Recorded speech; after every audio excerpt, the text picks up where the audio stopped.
Hello everyone, take out your geography book, open page number 39. Let's start the new chapter number 6, Major Landforms of the Earth. आज हम geography में नया chapter start करते हैं। आप page number 39 open करो। Chapter 6 major landforms of the earth. Chapter 5 में हम डोमेन्स ऑफ द अर्थ पढ़ा था और इस चैप्टर में हम लैंडफॉर्म्स के बारे में पढ़ेंगे। पिछले चैप्टर में हमने 3 कंपोनेंट्स ऑफ द अर्थ पढ़ा था which is very important, lithosphere, hydrosphere and atmosphere. Lithosphere is for the hard surface, solid surface. Hydrosphere is for water or atmosphere is air. Atmosphere is important. Lithosphere is also important. Hydrosphere is also very important because ये living organism के लिए बहुत important है, human being के लिए survive करने के लिए बहुत इंपॉर्टेंट है। इन तीनों चीज़ों को जो ओवरलैप करता है वो होता है बायोस्फीयर। बायोस्फीयर ही लिविंग ऑर्गेनिज्म के लिए होता है और सर्वाइव करने के लिए हमारी बहुत हेल्प करता है। इसके बिना अर्थ में ह्यूमन बीइंग्स एग्जिस्ट कर ही नहीं सकते। मेजर लैंडफॉर्म्स में ये आता है। लैंडफॉर्म्स का मतलब होता है mountain, plains, plateaus, lake, river, ocean, mountain range, ये सब चीज़ें लैंडफॉर्म्स होती हैं। बेसिकली जो लैंडफॉर्म्स का मतलब यही होता है इन शॉर्ट कि लिथोस्फीयर मैंने आपको जैसे बताया था जिसमें सॉलिड प्लेन धरती होती है, जिस अर्थ की जो धरती होती है उसे लिथोस्फीयर होते हैं, जिसमें सॉइल की एक थिन लेयर होती है सॉइल की, जिसे हम लिथोस्फीयर बोलते हैं। उसी में लैंडफॉर्म्स होते हैं। जो माउंटेन्स होते हैं वो बहुत ज़्यादा हायर होते हैं, जो प्लेट्यूज होते हैं बहुत लोअर होते हैं लेकिन चौड़े होते हैं। रिवर, ओशियन, ये सब ज़ीरो सी लेवल से स्टार्ट होते हैं। ये सब चीज़ें इस चैप्टर में हम पढ़ने वाले हैं। You have seen some of the landform features as shown in figure 6.1 below. आपको कुछ landforms figure 6.1 में दिए हुए हैं, जैसे कि mountain, plateaus, lake, tributary, river, plain, mountain range, basin, ये सब चीज़ें आपको landforms में दी हुई हैं। You will notice that the surface of the earth is not the same everywhere. जो अर्थ सरफेस होता है वो हर जगह सेम नहीं होता, थोड़ा बहुत ऊपर नीचे होता है, ऊबड़ खाबड़ होता है, टूटा फूटा होता है। हर जगह जो रॉक्स होते हैं उनकी साइज सेम नहीं होती है, इसलिए जो अर्थ सरफेस होता है वो सेम नहीं होता। हर जगह का मतलब है जो अगर माउंटेन है, प्लेट्यूज है, ज़रूरी नहीं है जो इनका अर्थ सरफेस है वो सेम हो, मतलब एक जैसा हो, एक ही लेवल का हो, ज़रूरी नहीं है। The earth has an infinite variety of landforms. जो हमारी अर्थ है, जो हमारी प्लैनेट अर्थ है, उसमें बहुत सारे लैंडफॉर्म्स हैं। इनफाइनाइट का मतलब होता है अनगिनत लैंडफॉर्म्स जिसकी कोई गिनती ना हो। Some parts of the lithosphere may be rude and some flat. Lithosphere का मतलब आपको पता है, मैंने पिछले चैप्टर में बताया था, जो सॉलिड लैंड होती है ना, जिसमें सॉइल की एक थिन लेयर होती है, उसे लिथोस्फीयर बोलते हैं। Lithosphere may be rough and some flat. Rough का मतलब होता है अनइवन या ब्रोक सरफेस, मतलब कि या तो टूटा फूटा, टेढ़ा मेढ़ा, और सम फ्लैट का मतलब होता है कि बिल्कुल सीधा फ्लैट सरफेस।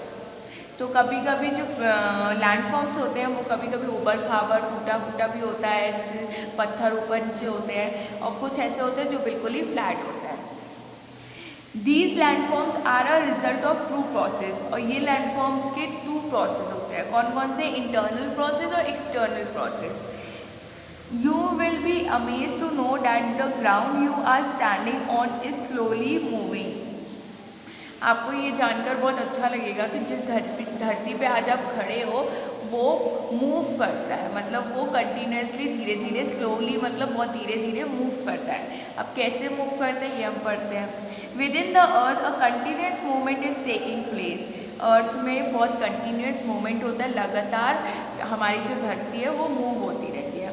द फर्स्ट और the internal process leads to the upliftment and sinking of the earth surface at several places. जो इंटरनल प्रोसेस होती है उसमें इंटरनल का मतलब होता है अंदर, मतलब धरती के नीचे जो प्रोसेस होती रहती है वो कंटिन्यूसली मूव करती रहती है। जैसे कि आपने जब लावा निकलता है, आपने शायद देखा होगा कभी, अगर सुनामी आई होगी तो उसमें बहुत तेज़ गर्म वाला लावा निकलता है, अर्थक्वेक जब होता है तो धरती पूरी तरह फट जाती है। ये सब क्यों होता है? क्योंकि जो हमारी अर्थ है वो बहुत ज़्यादा गर्म हो जाती है, हीट हो जाती है, और गर्म होने के बाद जो लावा है वो ऊपर की तरफ आता है, जिसकी वजह से जो अर्थ सरफेस है वो अनइवन हो जाता है, मतलब कि टेढ़ा मेढ़ा हो जाता है, ऊबड़ खाबड़ हो जाती है। तो इंटरनल प्रोसेस में यही आपको बताया जाता है कि जो हमारी अर्थ है वो बहुत ज़्यादा अपलिफ्टिंग है, मतलब ऊबड़ खाबड़ है, अनइवन है, ब्रोकन है, टूटा फूटा सरफेस है, फ्लैट नहीं है।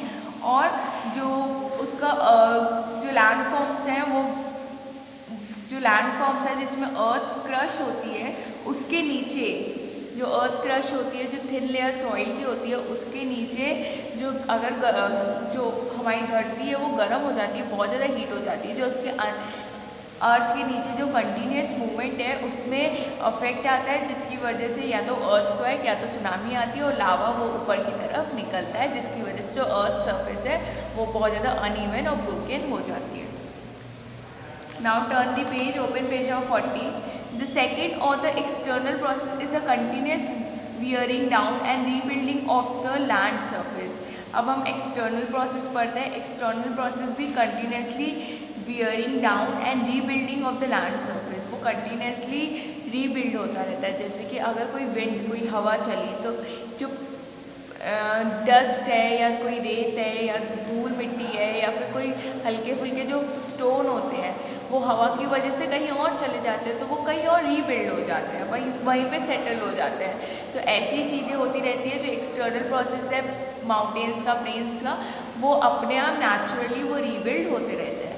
The wearing away of the earth surface is called erosion.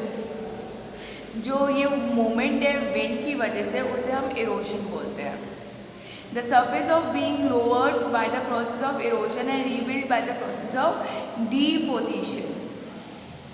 जो जब विंड चलती है तो जब चीज़ें इधर उधर होती हैं तो जिसकी वजह से अर्थ सरफेस फ्लैट नहीं होता है, तो उस प्रोसेस को हम डिपोजिशन बोलते हैं। These two process are carried out by running water, ice and wind. और ये प्रोसेस कब होती है? जब तेज बारिश हो या फिर बर्फ़ गिरे या फिर बहुत तेज हवा चले। Broadly, we can group different landforms depending on elevation and slope on mountain plateaus and plains. मैंने elevation के बारे में आपको पिछले चैप्टर में बताया था। और जो लैंडफॉर्म्स होते हैं वो एलिवेशन पे डिपेंड करते हैं, मतलब कि जो नेचुरल चीज़ें होती हैं जैसे बारिश हो गई या बर्फ़ गिरना हो गई या फिर हवा चलना हो गई, इसकी वजह से जो लैंडफॉर्म्स हैं वो उनकी जो सरफेस है, जो उनकी अर्थ सरफेस है, वो कभी भी एक जैसी नहीं रहती है, वो धीरे धीरे चेंज होती रहती है, अपने आप रीबिल्ड होती रहती है, तो उसे हम एक्सटर्नल प्रोसेस बोलते हैं। और जो ज़मीन के नीचे जो चीज़ें होती है जो कंटिन्यूस मूव करती है उसे हम इंटरनल प्रोसेस बोलते हैं। तो ये दो प्रोसेस है जो लैंडफॉर्म्स में होती है, जिसकी सरफेस में होती है, जो हमारे लैंडफॉर्म्स की सरफेस है उसमें होती है internal process and external process. Okay, thank you.